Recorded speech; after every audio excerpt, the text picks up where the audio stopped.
AI emotional support, and goodbye HoloLens. This is MacVoices. MacVoices is supported by 1Password Extended Access Management. It is security for the way we work today. Find out more at onepassword.com/MacVoices. Well, this might be my favorite headline of the night. Just dropping into better than better than Mayor Adams forgetting his password. Yes.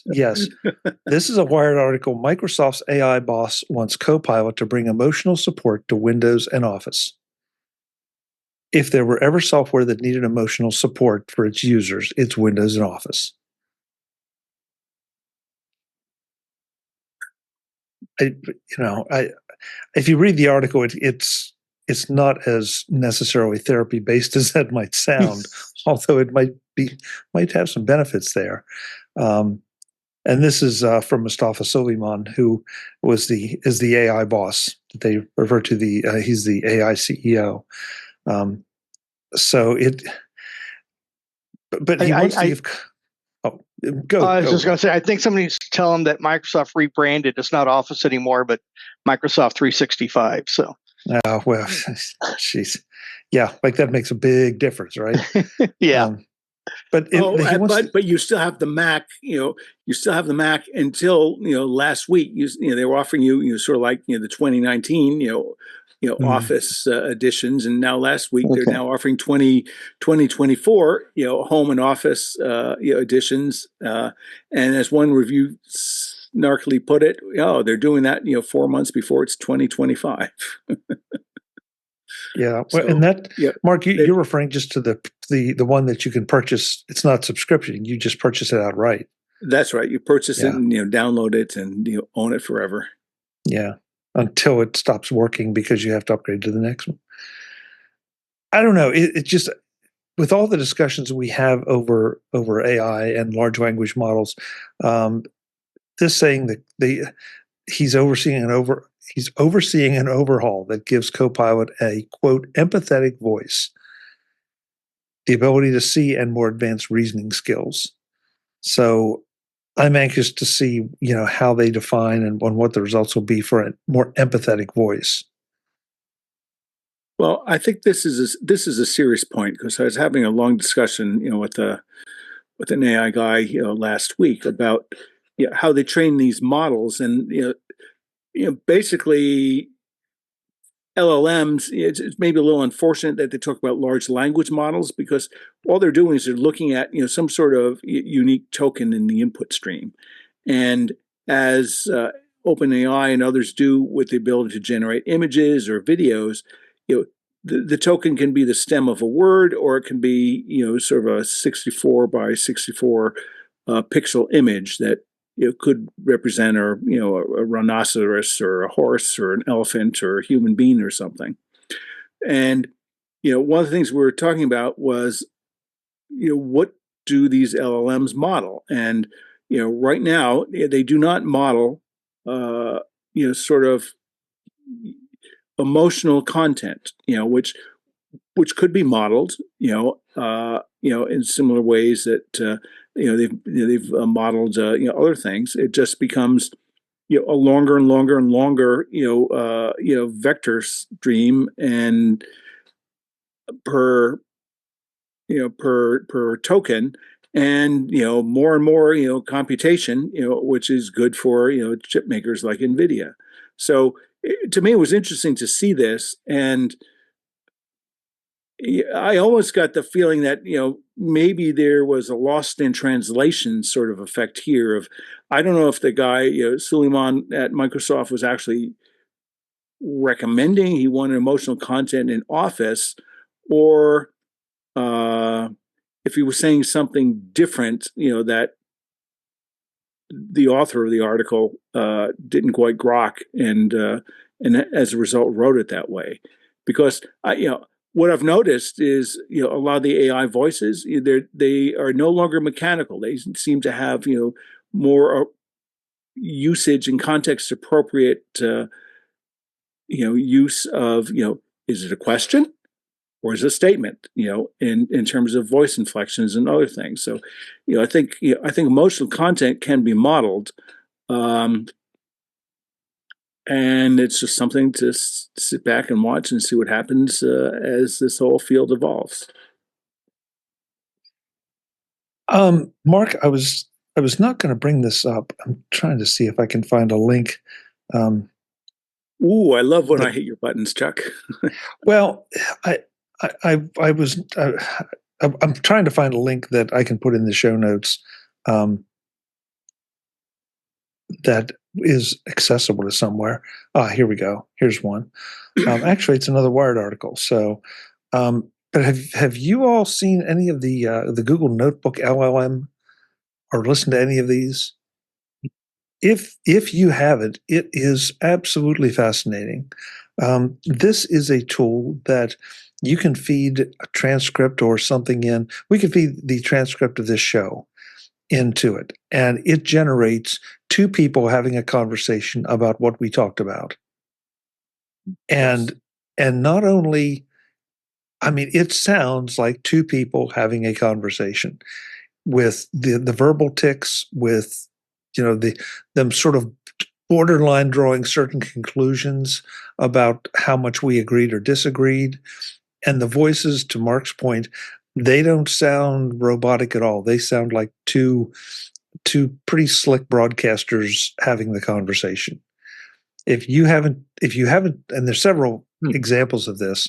The gentleman that does the Tech Meme Ride Home podcast fed a couple of his episodes into it, and then he posted the conversation along with the actual show, and it is scary. It is scary. Go check it out.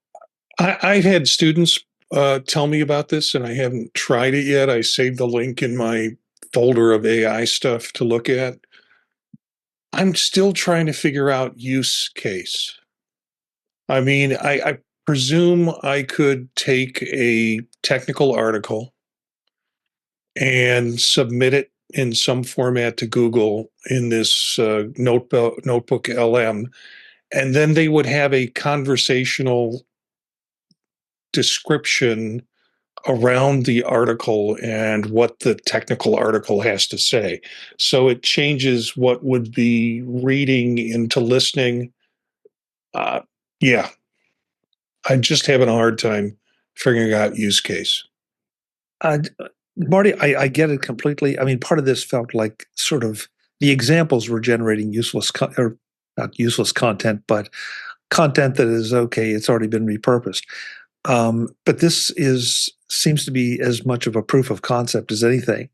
If it gets technically a lot more savvy with the particular topic, I could see how this is the first time I feel like I've seen something that could summarize something that I would want to listen to the summary as opposed to slog through the original content.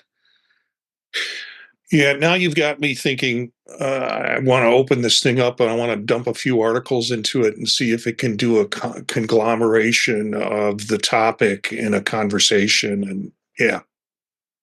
I have the same thing. I just need to find the time to do it. But I would love to take one of our MacVoices live conversations, since we have multiple people and multiple topics, and see what it makes of it. But for a single topic, it seems to work pretty well. And again, this is out there free for you just to play with. Yeah. So go check it out. Circling back to the world of Microsoft. Oh. I feel like it's. Oh, I'm sorry. Excuse me, Mark. You said something in the chat and I missed it. So, I want to follow up, to the point Marty was making, and it goes back to what you were saying about Notebook. And I've heard Notebook. Haven't had a chance to play with it yet. But I was having a conversation yesterday, with a fellow who's involved in state-of-the-art marketing techniques that Chuck knows, a guy named Walter in the DC area, and we were talking about a lot of these AI generated things, and he was talking about them for use in cinema and things. And I was saying, no, I I think cinema is always going to want to go state of the art. What this does is remember all the sort of corporate videos that people would produce, or all the huge amounts of money that corporations would spend on creating sort of video interviews, or corporations would love to have a podcast, but they can't do it because it's too hard, too expensive, and things. All these tools are just driving down the production costs of making audio or video, different types of media. And I think that's part of this general trend of these LLMs, which is, on one hand, they seem really smart, but they're really morons underneath, because they don't know anything. They're trained to pattern match and regurgitate stuff based on the training data that they have. But if you know how to use them, they're an incredibly efficient way of getting stuff done. And I think that's the benefit of tools like this. It's going to be all the people here in your day jobs, you or other people in your organization could easily throw up 10 different 3-minute podcasts, or about topics A, B, or C, and it's sort of like, whatever, I know from 10 years, 12 years ago, working with this fellow, that a common thing for companies just trying to get better presence on the web, what do you do? Oh, well, you create a blog. Well, how do we get a blog? That's really too difficult. Blah, blah, blah. No, what you do is you go and talk to your sales team. You go talk to your customer support team. What are the top 10 or 15 issues that you come up with? And that's content for blog posts. Well, guess what? Now they probably already have, that good stuff, already embedded in email trains. So this is just a tool that's going to make, using and applying this knowledge in some sort of media instead of text. And I think we're really entering a very exciting time. So I'm really, really interested to see how these tools get applied and advanced. Mark, I don't know if I hope I wasn't making too much noise, because you just gave me an idea for the perfect test that I can't talk about here, but I want now. After dark, or if not, we can talk offline. No, not off. It'll be an offline conversation, but this is something I will be very anxious to take the content I'm thinking of that has nothing to do with any of this, and feed it in and see what pops out. Because in listening to some of these things, I guess I feel like they're a potential, the feel of them is a potential cross between some of the talking head political shows, since is the political season, and an infomercial.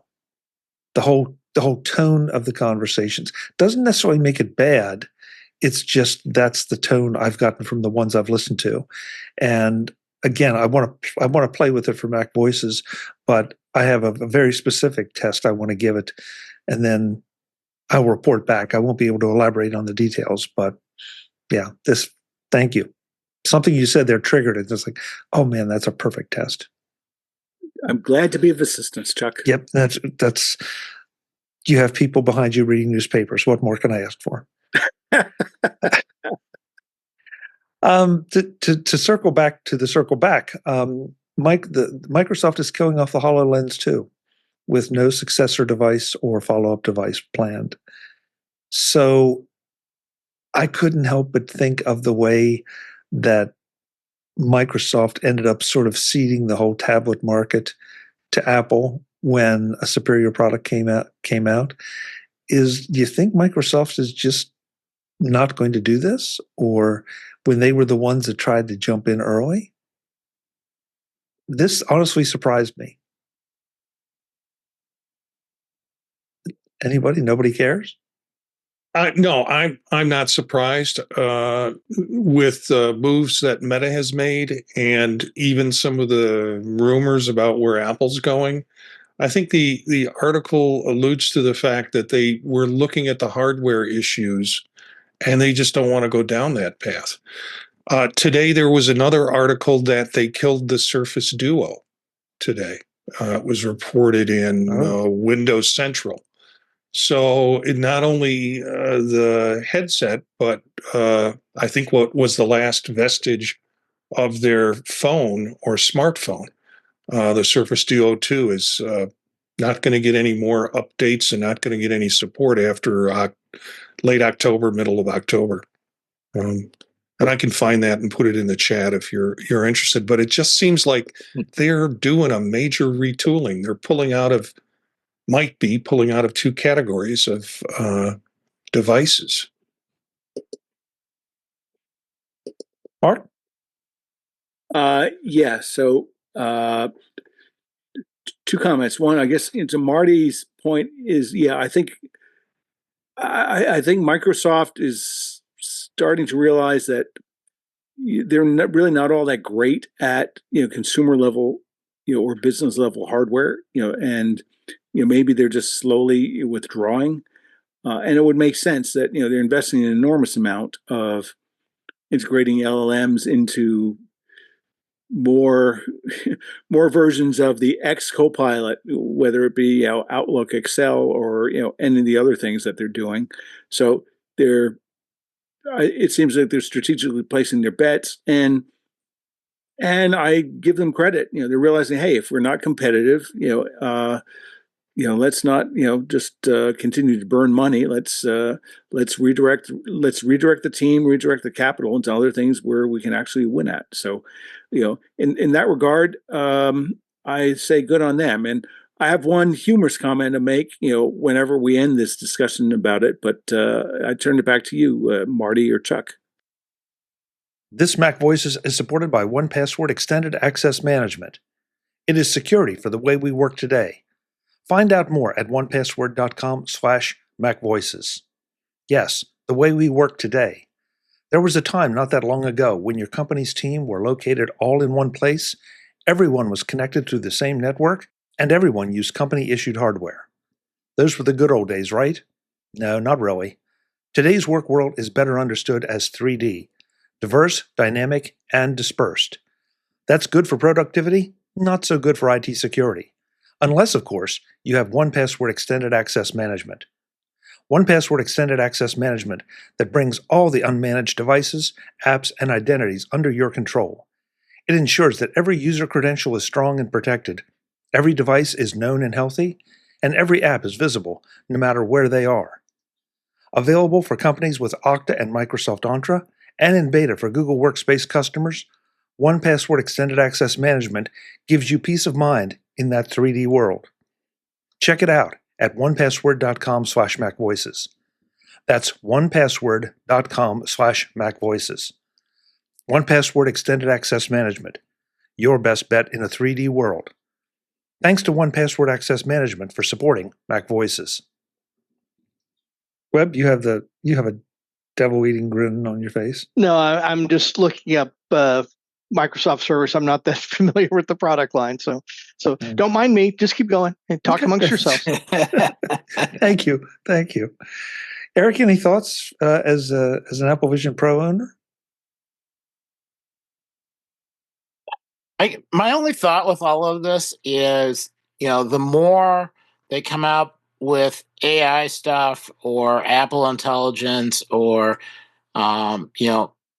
all of these involve a whole lot of calculating and processing power, and someone has to pay for it. And it has to happen fast enough to be responsive enough to have an interaction. And a lot of the old hardware isn't fast enough. So one of the things I guess I'm kind of curious about is on some of the smaller hardware like headsets and glasses.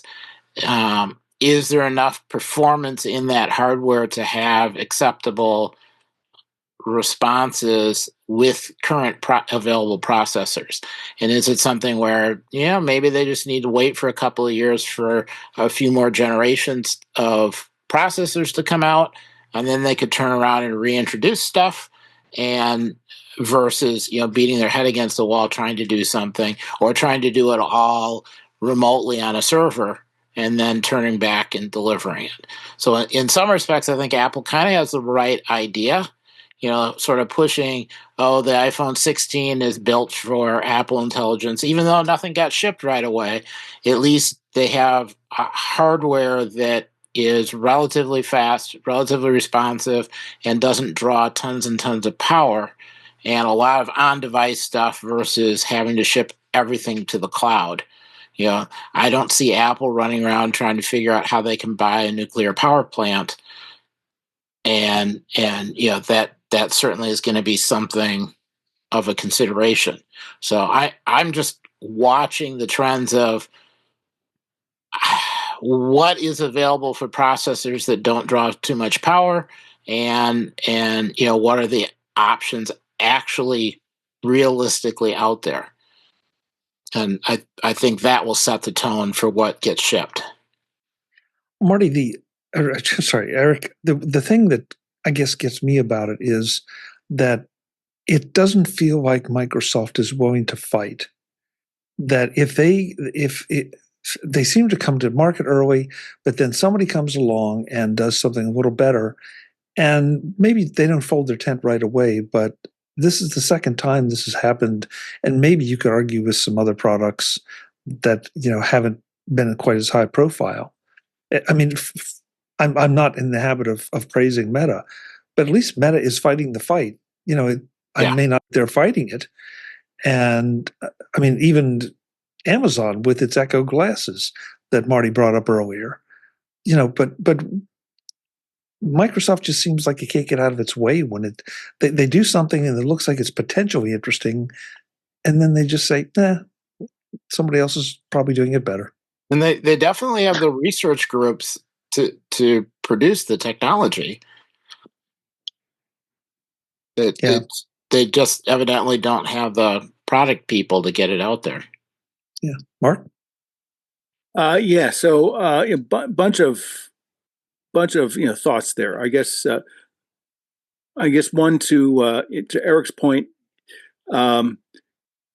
When I saw the news about this thing, I figured, I didn't even know Microsoft had a HoloLens too. I thought, and I went and looked, and I asked Microsoft Copilot in my Edge browser on, Mac OS Sequoia, what's the list price? And do any of you have on the panel, other members have an idea, what the list price was of the HoloLens 2? Do not.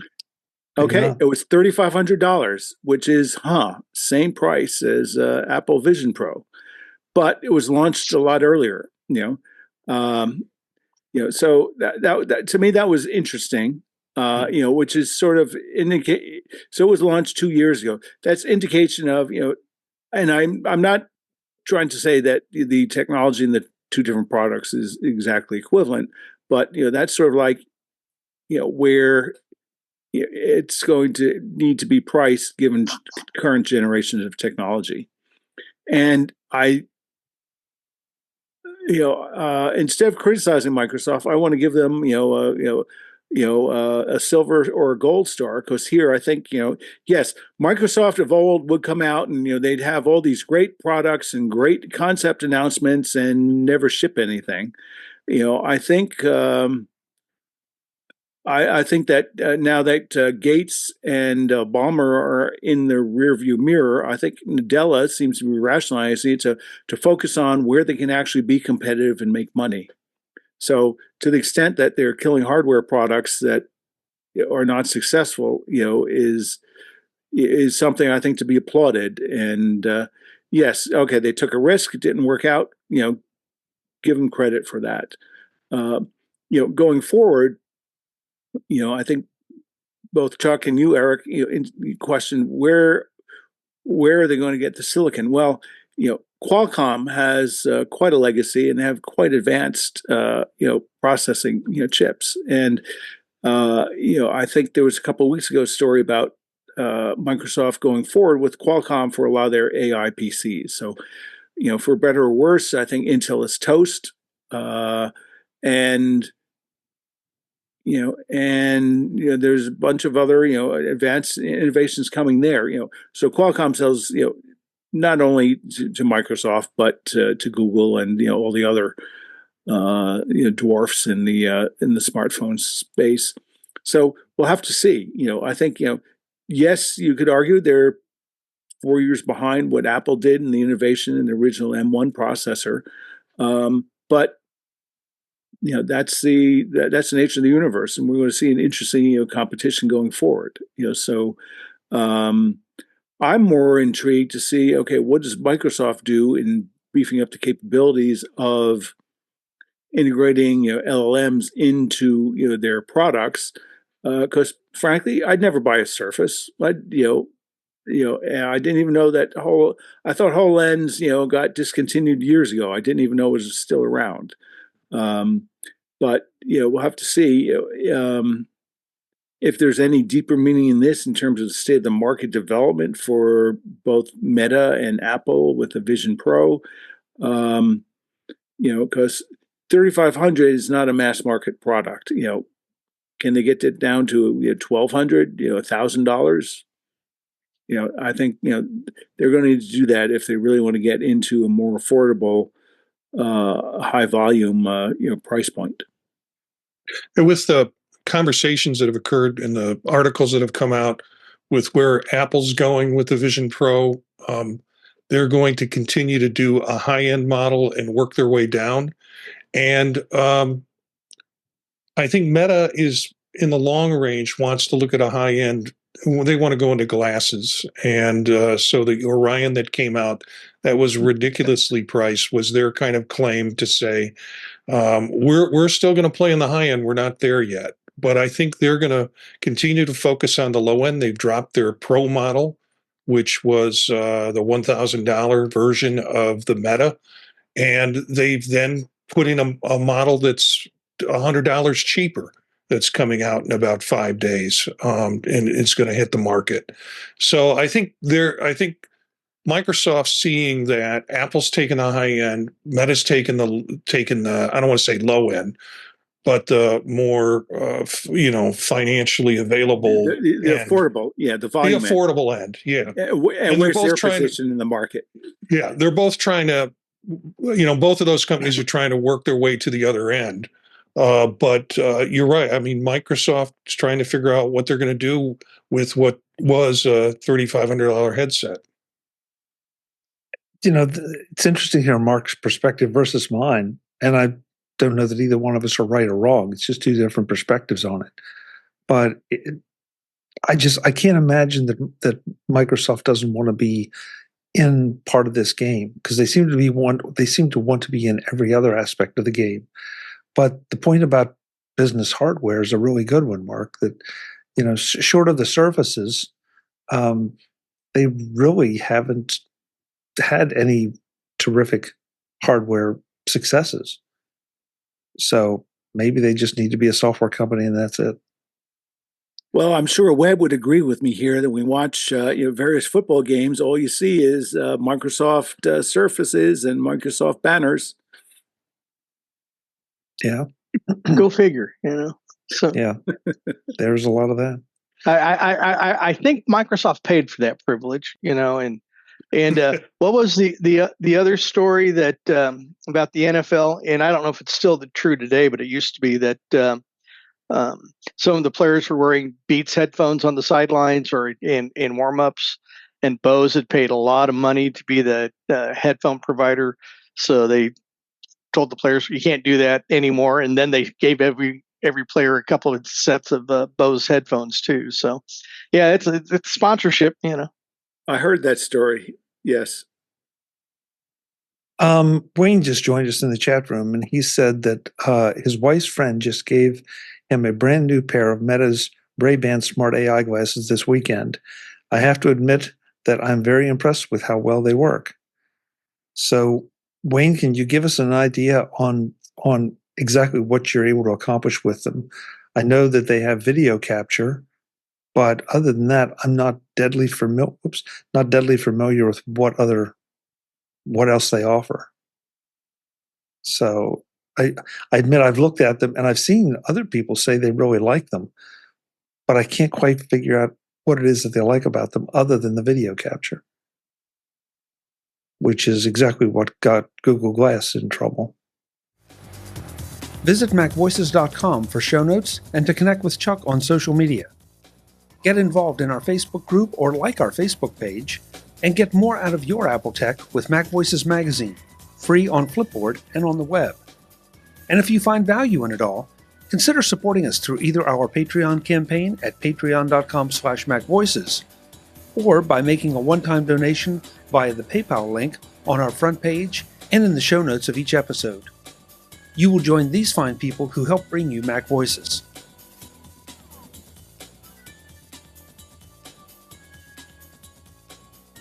Advertising handled by Backbeat Media at backbeatmedia.com. Bandwidth provided by CacheFly at cachefly.com.